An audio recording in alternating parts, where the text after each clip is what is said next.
Chris Bumstead. No Olsen. Literally the most aesthetic man on the planet. First off, the guy is huge. The guy is huge. In every sense. He's won Mr. Olympia the last 2 years in a row, and he's about to make it a three-peat. He's an elite athlete at the top of his sport. I don't look anything like him, but today I have the chance to live a day in his life. He's gonna eat like a bodybuilder. I'm gonna work out like Chris. And he doesn't know it yet, but he's gonna learn to pose like a bodybuilder too. I don't know that I'm gonna be able to keep up, but I'm gonna do my best. Chris just moved down to Florida. I'm excited, he's not too far away. It just makes sense for us to link up today. We ready for war, never back down, give me some more. We came for the title, killing the game, dead on the rise.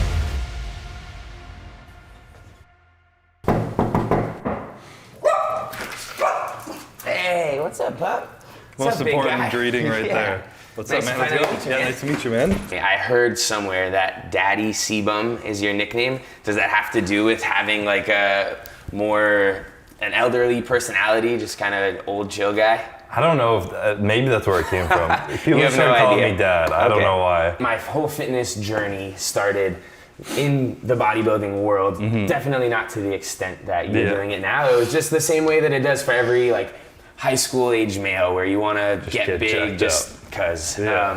And so I started doing that for a while, but then I transitioned into CrossFit about 11 years ago. So I'm not as familiar with all of the fine details of this level of bodybuilding. So I want to kind of learn some of the ins and outs of it from you today. In a year, I'll take like a few months off, and then I'll have like 6 to 8 months of off season. Okay. And you're not just training muscle, you're actually eating, trying to progressively train your metabolism to be able to handle more food. This is during the off season. During the off season. Okay. So like a few months of just slowly eating up, like increasing your calories. But You're you're consciously doing that. Yeah, That's cool. You're not so- just 6 months of like No, not eating doing like shit. whatever I want. Yeah. You'll start low, like 3,500 calories after prep, Yeah. just to get back into it. And I'll add like 300 calories every couple of weeks. And then if by the end I'm eating more calories than I was the year before, and I'm in the same shape, my metabolism's working better. What does your eating look like now, a month out from the Olympia? Usually when I'm in prep, at least when my calories get really low, I like to really push my, like when I eat back, because I get cravings and I get really hungry later in the day. Yeah. So if I don't eat breakfast until 11:30, and then I can eat again in 2 hours and again in 2 hours, and it feels like better. Yeah. Because for some reason I'm not as hungry in the morning. Okay. So I just wait to eat breakfast as late as possible, like around That makes noon. sense. And then it makes the rest of the day easier. I really try and just focus on every year that's in front of me. One at a like time. right now, I Yeah. just want to win the next one. And depending how I feel after that, if I'm just driven, I want to keep going, like I'm going to keep going. I'm fueled up. Yeah. You want to get going to the gym, or? Yeah, let's do it. Do you care what we train today, or chest day? So it's a good day. Isn't chest day every day in the bodybuilding It is. world? It's not Monday, but it's still chest day every day. Perfect. But yeah, let's get to it. Awesome. Yeah. Sounds good, man. Game time. Chest. Let's do it. Alrighty. Up. Let's do it.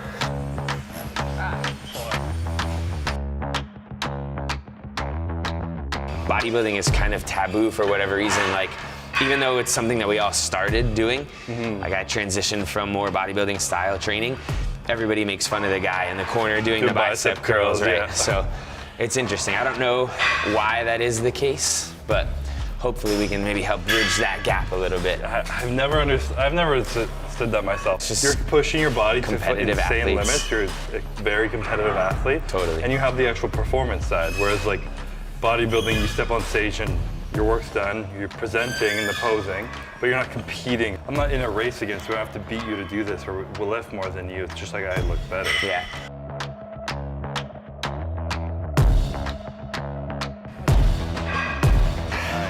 Another one, come on.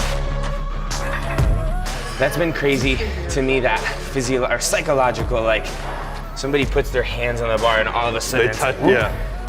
it's crazy. Especially if someone touches like you feel it and you're, oh, Is that even more? but I'm not really doing much. Yeah. It does definitely, when you take away stabilizing, it makes it a lot easier, which I was trying to just lock you in and not push up, just keep you tight. I appreciate it. And then you just squeeze your pecs. Yeah. Come on, big dog. Let's move it. Bravo. It's very satisfying throwing them too. Yeah, I bet. when you talk to bodybuilders in their prep and they're dieting, they're always like, oh, I need to increase my volume, decrease my weights, I'm getting weaker. And like when I picked those up, they felt like 300 pounds, or my off season, they feel easy. Yeah. But when you get into it, if you like mentally get over the feeling that you feel more lethargic and tired, you can still do it. Yeah. It's not like you lost that much muscle in the last week. So if you can like fight past that mental barrier, keep your strength high, keep pushing weights and intensity, not just like, oh, I'm tired, I'm not eating enough. Yeah. Makes you a lot better on stage. Yeah, I bet. Even though it is the truth, you are truly underfueled. Yeah. You can push past that, you know, it's just, even though it is a physiological thing, it's kind of a psychological barrier that you can put on yourself. Keep it clean. Same form, every rep.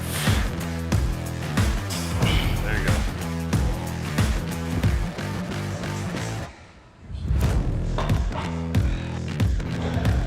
Strong boy right there. Seem like you've got it figured out in terms of like how many reps to do, where to add like these things in and this thing, and that just comes with time and exposure and experience. 100%. Yeah. It's also so personal with everything. Like I'm sure some people's training, they can go like 7 days a week, no breaks, and then take a full week off or something. Some people need to do like 2 on, 1 off, or like just finding how your body's gonna respond to it. Sure. 3 more. 3. Come on, last set, finish strong. Whew. Good to go? Good to go. Yeah, What's good next? workout. That's it, it's a wrap. That's a prep workout, so when we get back together in the off season, we'll push it a little more. I mean, that was a hefty session for what it was. Like, It's pretty good, yeah. going to muscle failure on almost every set. So always try and go to failure, is just like the more like volume intensity, some stuff is just a little bit less than normal, probably slower pace. Cool. Just to like make sure you still have strength in each set. Yeah, But nice. other than that, post-workout posing is the next move, so you want to join me? I will do my best. I'll see what you look like in the trunks. Yikes. Let's do it. Let's do it. This is it. Those are bright lights. Yeah, so posing is obviously a huge component of your sport. I know nothing about it. I know how to flex, but I don't know how to pose. Do it. Yeah.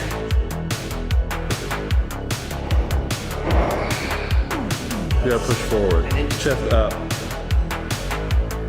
Yeah, to bring your arms forward too.